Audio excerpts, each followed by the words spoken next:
Companies talent के लिए परेशान क्यों हैं?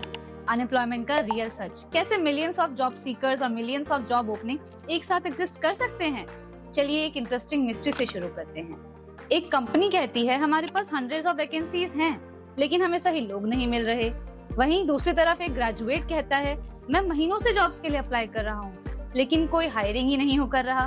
अब जरा सोचिए, क्या दोनों बातें एक साथ सही हो सकती हैं? अगर कंपनीज हायरिंग कर रही हैं, तो लोग अनएम्प्लॉयड क्यों हैं? और अगर लोगों को जॉब्स चाहिए, तो कंपनीज एम्प्लॉयज क्यों नहीं मिल रहे? कहीं ना कहीं जॉब सीकर्स और जॉब ओपनिंग के बीच में कुछ तो मिसिंग है, और वही गैप आज की इंडिया की इकोनॉमी का सबसे बड़ा चैलेंज में से एक है। स्किल डिकोडेड में आपका एक बार फिर से स्वागत है। आज हम समझेंगे एक बहुत इंटरेस्टिंग पैराडॉक्स। एक ही देश में अनएम्प्लॉयमेंट और टैलेंट शॉर्टेज एक साथ कैसे हो सकते हैं? The great Indian paradox. सोचिए एक ऐसी सिटी के बारे में जहां रेस्टोरेंट्स को शेफ्स चाहिए, हॉस्पिटल्स को टेक्नीशियंस चाहिए, फैक्ट्रीज को ऑपरेटर्स चाहिए और लॉजिस्टिक कंपनीज को सुपरवाइजर्स चाहिए। मतलब जॉब्स अवेलेबल हैं, फिर भी बहुत सारे जॉब सीकर्स अनएम्प्लॉयड हैं। इसका मतलब सिर्फ जॉब्स की कमी नहीं है, असली प्रॉब्लम अक्सर जॉब रेडी टैलेंट की भी होती है। इकोनॉमिस्ट इस स्किल्स मिसमैच कहते हैं। इंडस्ट्री को एक तरह की स्किल्स चाहिए और जॉब सीकर्स के पास दूसरी तरह की स्किल्स होती हैं, और दोनों के ही बीच कनेक्शन नहीं बन पाता। सबसे पहले एक इम्पोर्टेंट डिफरेंस समझते हैं।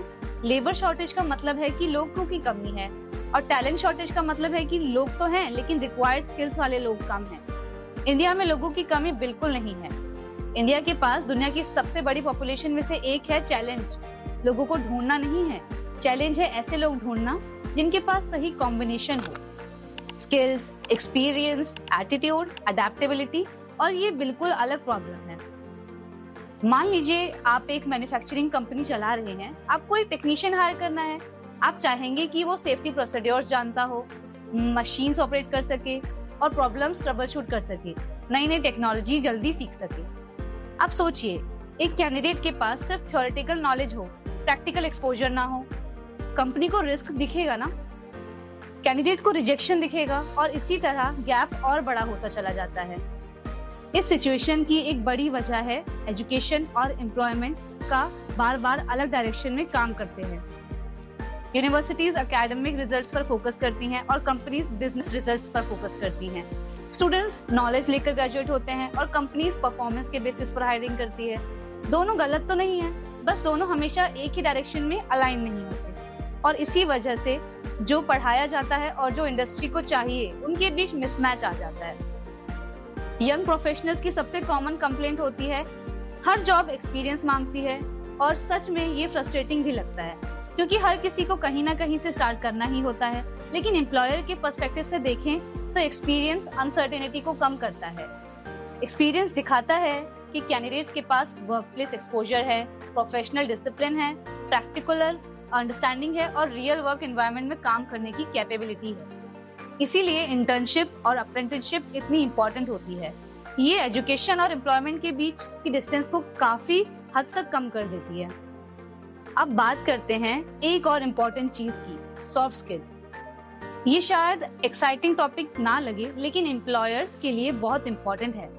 बहुत सारे हायरिंग मैनेजर्स कहते हैं कि कैंडिडेट्स को प्रॉब्लम्स होती हैं कम्युनिकेशन में, टीम वर्क में, प्रोफेशनल बिहेवियर में और टाइम मैनेजमेंट में। अब जरा सोचिए, अगर किसी कैंडिडेट के पास टेक्निकल नॉलेज तो है, लेकिन वो कम्युनिकेट ही नहीं कर पाता, तो प्रॉब्लम्स तो क्रिएट होंगी। और अगर बहुत नॉलेजेबल है लेकिन टीम के पास काम नहीं कर पाता, तब भी चैलेंजेस आएंगे। टेक्निकल स्किल्स आपको शॉर्टलिस्ट कर सकती हैं, लेकिन लॉन्ग टर्म सक्सेस अक्सर ह्यूमन स्किल्स डिसाइड करती है। अब एक और चैलेंज ऐड करते हैं, टेक्नोलॉजी।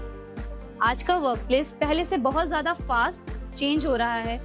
अगर हम सिर्फ 5 साल पहले देखें तो बहुत सी जॉब्स अलग थी, और आज से 5 साल बाद भी बहुत सी जॉब्स कम्प्लीटली डिफरेंट होंगी। इसलिए कंपनीज ऐसे एम्प्लॉयज चाहती हैं जो सिर्फ एक काम रिपीट ना करें, बल्कि नए चैलेंजेस के साथ अडेप्ट भी कर सकें। चैलेंजेस ये हैं कि एजुकेशन सिस्टम काफी बार टेक्नोलॉजी से धीरे धीरे अवेल होता है, लेकिन टेक्नोलॉजी किसी का वेट नहीं करती। आर्टिफिशियल इंटेलिजेंस यानी AI ने इस चेंज को और भी फास्ट बना दिया है। बहुत से रेगुलर टास्क ऑटोमेट हो रहे हैं, वर्क प्रोसेस रीडिजाइन हो रहे हैं और नए जॉब रोल्स क्रिएट भी हो रहे हैं। पुराने जॉब रोल्स भी रैपिडली चेंज हो रहे हैं। इसीलिए आज एम्प्लॉयर सिर्फ ये नहीं पूछते आपने क्या पढ़ा है, अब वो ज्यादा ये पूछते हैं कि आप फ्यूचर में आने वाली नई चीजें सीख सकते हैं। आज के टाइम में अडेप्टेबिलिटी एक बहुत बड़ी कॉम्पिटिटिव एडवांटेज बन चुकी है। हर टैलेंट शॉर्टेज स्किल्स की वजह से नहीं होती, कई बार प्रॉब्लम लोकेशन की भी होती है। अब मान लीजिए किसी कंपनी के ओपनिंग्स एक सिटी में है, लेकिन कैंडिडेट्स किसी और सिटी में काम करना चाहते हैं। कुछ इंडस्ट्रीज सिर्फ स्पेसिफिक रीजन्स में डेवलप होती हैं और टैलेंट किसी दूसरी जगह अवेलेबल होता है। रिजल्ट ये होता है कि वैकेंसीज और अनएम्प्लॉयमेंट दोनों एक साथ एग्जिस्ट कर जाते हैं, क्योंकि सही लोग हमेशा सही जगह पर अवेलेबल नहीं होते। अब एक्सपेक्टेशंस की बात की जाए, कई एम्प्लॉयर्स एक्सपेक्ट करते हैं कि कैंडिडेट डे 1 से ही परफेक्टली रेडी हो। वहीं दूसरी तरफ कैंडिडेट भी एक्सपेक्ट करते हैं कि उनकी तुरंत जॉब आइडल मिल जाए। लेकिन रियलिटी इन दोनों के बीच होती है। कंपनीज को ट्रेनिंग में इन्वेस्ट करना चाहिए और कैंडिडेट्स को कॉन्टिन्यूस लर्निंग में। जब दोनों अपनी रिस्पॉन्सिबिलिटी निभाते हैं तब बेस्ट रिजल्ट्स मिलते हैं। कंपनीज हायरिंग में इतनी केयरफुल क्यों होती है? क्योंकि एक रॉन्ग हायरिंग डिसीजन काफी एक्सपेंसिव पड़ सकता है। एक गलत हायर से कंपनी का टाइम वेस्ट होता है, मनी भी वेस्ट होता है और प्रोडक्टिविटी अफेक्ट होती है। इसलिए एम्प्लॉयर सिर्फ वैकेंसी फिल नहीं करते, वो अपना रिस्क भी मैनेज करते हैं और इसी वजह से वो उन कैंडिडेट्स को प्रेफरेंस देते हैं जो जॉब के लिए रेडी दिखते हैं। अब फिर से बात करते हैं अप्रेंटिसशिप की, क्योंकि ये एक साथ कई प्रॉब्लम सॉल्व करती है। कैंडिडेट्स को मिलता है practical experience, work place discipline, real skills और कॉन्फिडेंस, और एम्प्लॉयर्स को मिलता है ट्रेन टैलेंट, कम हायरिंग रिस्क और फ्यूचर वर्कफोर्स पाइपलाइन। इसी वजह से जिन कंट्रीज में अप्रेंटिसशिप सिस्टम स्ट्रांग होता है, वहाँ यंग पीपल को एम्प्लॉयमेंट मिलना कंपैरेटिवली इजियर होता है। सिर्फ स्टूडेंट्स को ब्लेम करना सही नहीं है, कंपनीज की भी रिस्पॉन्सिबिलिटी है। उन्हें ट्रेनिंग में इन्वेस्ट करना चाहिए, टैलेंट पाइपलाइंस बिल्ड करनी चाहिए, कॉलेजेस और एजुकेशनल इंस्टीट्यूशंस के साथ कोलैबोरेट करना चाहिए। एग्जिस्टिंग एम्प्लॉयर्स को भी रेगुलर रीस्किलिंग और अपस्किलिंग अपॉर्चुनिटीज देनी चाहिए। फ्यूचर वर्कफोर्स कभी कंप्लीटली रेडी नहीं होती, उसे कंटिन्यूअसली डेवलप करना पड़ता है। स्टूडेंट्स को भी अपनी थिंकिंग चेंज करनी होगी। सिर्फ ये मत सोचिए मुझे जॉब कैसे मिलेगी, इसके बदले ये सोचिए मैं इतना वैल्यूएबल कैसे बन सकता हूँ कि कंपनीज मुझे हायर करना चाहें। ये एक छोटा सा माइंडसेट चेंज आपका पूरा करियर बदल सकता है। अब फोकस करिए स्किल्स पर, प्रोजेक्ट्स पर, इंटर्नशिप्स पर, अप्रेंटिसशिप्स पर, कम्युनिकेशन पर और अपनी अडेप्टेबिलिटी पर। याद रखिए ये एक कंटिन्यूअस प्रोसेस है। आज कंपटीशन सिर्फ अपने सिटी या स्टेट तक लिमिटेड नहीं है, अब कंपटीशन ग्लोबल हो चुका है। बेंगलोर की कंपनी किसी दूसरे सिटी या दूसरे कंट्री के टैलेंट को भी हायर कर सकती है। रिमोट वर्क ने पूरा गेम चेंज कर दिया है। इसका मतलब इंडियन टैलेंट सिर्फ जॉब्स के लिए कम्पीट नहीं कर रहा, वो ग्लोबल अपॉर्चुनिटीज के लिए कम्पीट कर रहा है और उसके लिए वर्ल्ड क्लास स्किल्स की जरूरत होगी। सबसे बड़ा मिसकंसेप्शन ये है कि अनएम्प्लॉयमेंट का मतलब जॉब्स नहीं है। हर बार ऐसा नहीं होता, कई बार जॉब्स अवेलेबल तो होती हैं, लेकिन उन जॉब्स के लिए रिक्वायर्ड स्किल्स अवेलेबल नहीं होती। प्रॉब्लम सिर्फ जॉब्स क्रिएट करना नहीं, प्रॉब्लम है जॉब रेडीनेस की, और ये डिफरेंस समझना बहुत इंपॉर्टेंट है क्योंकि सॉल्यूशंस भी इसी के हिसाब से चेंज होता है। इंडिया के पास दुनिया के सबसे बड़े टैलेंट पूल्स में से एक है, साथ ही स्किल डेवलपमेंट का चैलेंज भी बहुत बड़ा है। कंपनीज को टैलेंट चाहिए, यंग पीपल को अपॉर्चुनिटीज चाहिए, डिमांड भी है, सप्लाई भी है, लेकिन दोनों के बीच कनेक्शन हमेशा नहीं बन पाता। प्रॉब्लम पोटेंशियल की कमी नहीं है, प्रॉब्लम है अलाइनमेंट की कमी।